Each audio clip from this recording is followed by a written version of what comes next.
Bwana Yesu asifiwe sana. Ukisoma kitabu kile cha Mwanzo sura ya 42 mstari wa 5 na wa 6, Biblia inasema wana wa Israeli wakaja wanunue chakula miongoni mwao waliokuja kwa kuwa kulikuwa na njaa katika nchi ya Kanaani, naye Yusufu alikuwa ni liwali juu ya nchi, ndiye aliyewauzia watu wote wa nchi. Nao ndugu zake Yusufu wakaja wakainama kifudifudi mbele zake. Nitarudia tena mstari ndio soma mstari wa 6. Naye Yusufu alikuwa ni liwali juu ya nchi, ndiye aliyewauzia watu wote wa nchi. Nao ndugu zake Yusufu wakaja wakainama kifudifudi mbele zake. Somo langu la leo linasema kuwa upande wa Mungu. Kuwa upande wa Mungu. Machaguo ya kukaa upande fulani huwa yanatokana na mazingira ambayo uko kwa wakati huo, na wakati mwingine unachagua aina ya upande ambao unataka kualign, au unachagua aina ya njia ambayo unataka kuipita, na wakati mwingine unaweza kuchagua njia kuipita wakati hujui mwisho wake inafika wapi. Lakini kuna aina ya njia ambayo unapoichagua kuipita mwisho wake siku zote huwa unakuwa mwema. Mfano mzuri ni mfano wa mtumishi wa Mungu Yusufu, ambaye yeye alichagua kuwa upande wa Mungu. Na ndio maana Yusufu hata kipindi ambacho mke wa Potifa anajaribu kumletea majaribu ya kumshawishi aweze kulala naye, Yusufu anakataa kwa sababu amechagua njia ya kuwa upande wa Mungu. Yusufu unamuona anasema kwamba ni utendeje ubaya huu ni mkose Mungu. Kwa hiyo kwa lugha rahisi ni kwamba Yusufu ni moja ya kielelezo cha watu ambao walichagua kuwa upande wa Mungu. Somo letu la leo ni kuchagua kuwa upande wa Mungu. Chagua kuwa upande wa Mungu. Katika nyakati zote za maisha yetu ambayo tunapitia, unapokuwa umechagua kuwa upande wa Mungu, kuna faida nyingi sana ambazo siku ya leo natamani nizieleze kwa uchache tu. Siwezi kuzimaliza zote, lakini nataka nizieleze kwa uchache tu. Jambo la kwanza ambalo tunaweza kujifunza kwenye hiki kitabu, ukisoma ule mstari wa 6, Biblia inasema naye Yusufu alikuwa ni liwali juu ya nchi, ndiye aliyewauzia watu wote wa nchi chakula. Nao ndugu zake Yusufu wakaja wakainama kifudifudi mbele zake.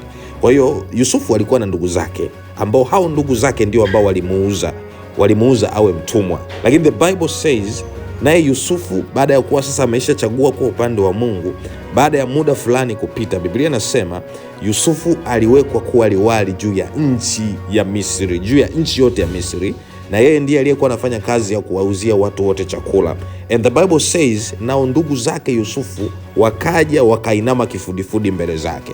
Kumbuka hawa ndugu wa Yusufu ambao sasa wanakuja wanainama kifudifudi mbele ya Yusufu, ndio wale ndugu ambao waliamua kumuuza Yusufu kwa Wamidiani. Ndio wale ambao waliamua kumtumbukiza katika lile shimo. Ndio wale ambao walidharau ndoto za Yusufu na maono ya Yusufu na kuona kwamba ni mtu ambaye ni kama vile anajifanya kuwa mkubwa, wakati huo anawadhiaki ndugu zake. Kwa hiyo ni watu ambao hawakumheshimu Yusufu, ni watu ambao walimuona Yusufu wa kazi gani, ni watu ambao walidharau sana ndoto za Yusufu, ni watu waliodharau sana future ya Yusufu. Lakini the Bible says katika mstari wa 6, naye Yusufu alipokuwa ameshawekwa kuwa liwali juu ya nchi, ndiye aliyewauzia watu wote wa nchi. Nao ndugu zake Yusufu wakaja pia na wao kwenda kutafuta chakula katika nchi ya Misri. And guess what? Chakula ambacho Yusufu amekiandaa kwa sababu tayari yeye ni liwali, ndicho ambacho alitakiwa kuwauzia na ndugu zake ambao walikuwa wamemdharau sana na kumuona sana kwamba hana faida yoyote katika familia. Nataka nikwambie wewe ndugu ambaye bado huelewi njia bora ya kukusaidia kukaa kupata matokeo mazuri katikati ya ndugu wote wanaokuzunguka, ni kukaa upande wa Mungu. Ukitaka kuona matokeo katika maisha yako, ukitaka kuona matokeo chanya katika maisha yako, wewe kaa upande wa Mungu. Ukitaka kuona baraka za Mungu katika maisha yako, wewe kaa upande wa Mungu. Ukitaka kuona matokeo mazuri katika kila jambo unalolifanya, wewe kaa upande wa Mungu. Ukitaka kuona Mungu akikubariki na kukuinua katika maisha yako, wewe kaa upande wa Mungu. Watu wote ambao walikaa upande wa Mungu waliona matokeo makubwa. Watu wote ambao walikubali kukaa upande wa Mungu, Mungu aliwainua viwango vingine.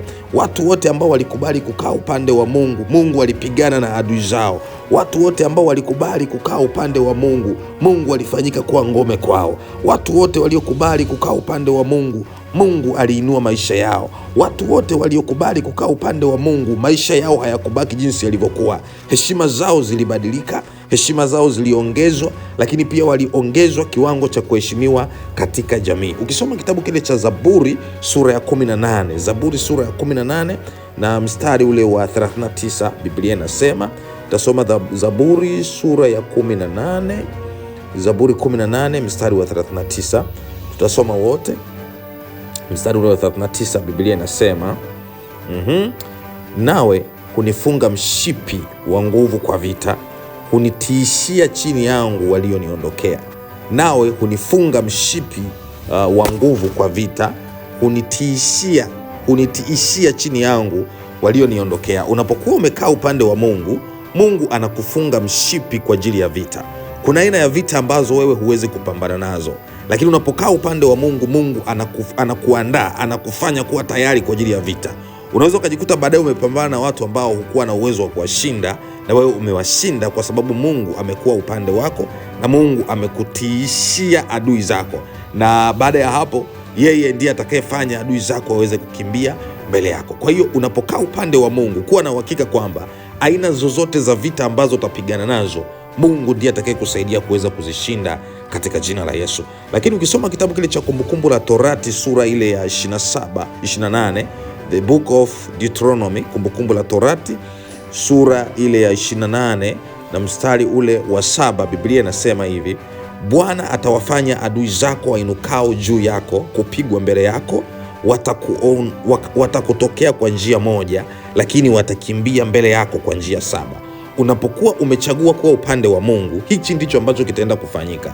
Bwana atawafanya adui zako wainukao juu yako kupigwa mbele yako, watakutokea kwa njia moja, lakini watakimbia mbele yako kwa njia 7. Moja ya matokeo makubwa ambayo yataonekana kwa haraka wakati Mungu ameamua kwa upande wa kwako, wakati wewe umeamua kwa upande wa Mungu, ni adui zako kupigwa mbele yako, adui zako kupigwa mbele yako katika jina la Yesu Kristo. Nami ni maombi yangu kwako siku ya leo ya kwamba Mungu akusaidie uwe upande wake, ili kusudi maadui zako wote wakapigwe mbele yako katika jina la Yesu. Watakutokea kwa njia moja, lakini watakimbia kwa njia 7 mbele yako kwa njia 7 katika jina la Yesu Kristo. Mimi ninakutamkia katika madhabahu hii kwa jina la Yesu, adui zako wakapigwe mbele zako kama neno la Mungu linavyosema.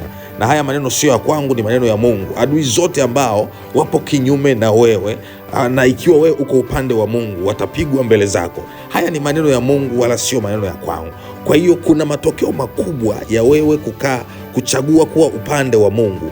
Moja ya matokeo ambayo utayaona moja kwa moja ni adui zako watapigwa mbele ya macho yako katika jina la Yesu. Na ikawe hivyo kwako. Kama unaamini sema amen katika jina la Yesu. Lakini ukisoma kitabu kile cha Kutoka sura ya 14 mstari wa 14, Biblia inasema Bwana atawapigania nanyi mtanyamaza kimya. Moja ya faida ya kuwa upande wa Mungu, Mungu ndiye atakayesimama kupigana vita zako zote na wewe utanyamaza kimya.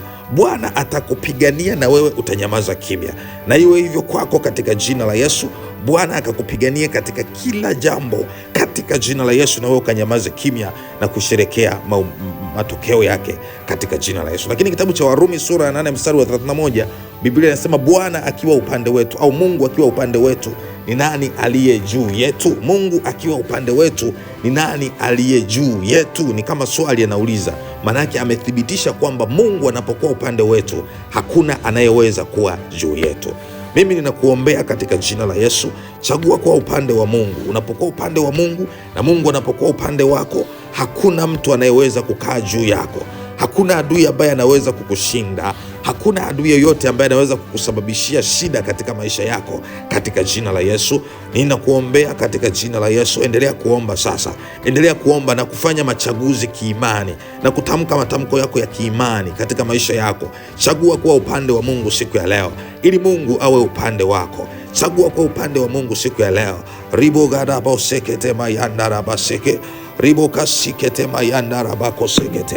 Tunachagua kwa upande wa Mungu katika jina la Yesu. Katika familia zetu tunachagua kwa upande wa Mungu katika jina la Yesu. Sisi na watoto wetu tunachagua kwa upande wa Mungu katika jina la Yesu. Sisi na ndugu zetu tunachagua kwa upande wa Mungu katika jina la Yesu. repokatapakoseke temayandarabakoseke. Katika jina la Yesu, tukiwa upande wa Mungu, hakuna adui yeyote ambaye atasimama kinyume chetu atakayetushinda, kwa sababu tumechagua kuwa upande wa Mungu. Hebu chagua kwa upande wa Mungu.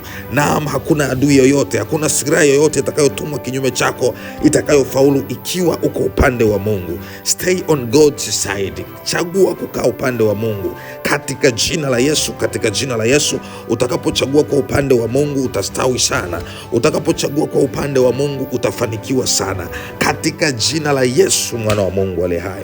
Siku yako imebarikiwa na kutuma ukabarikiwe katika jina la Yesu. Amen, amen, amen.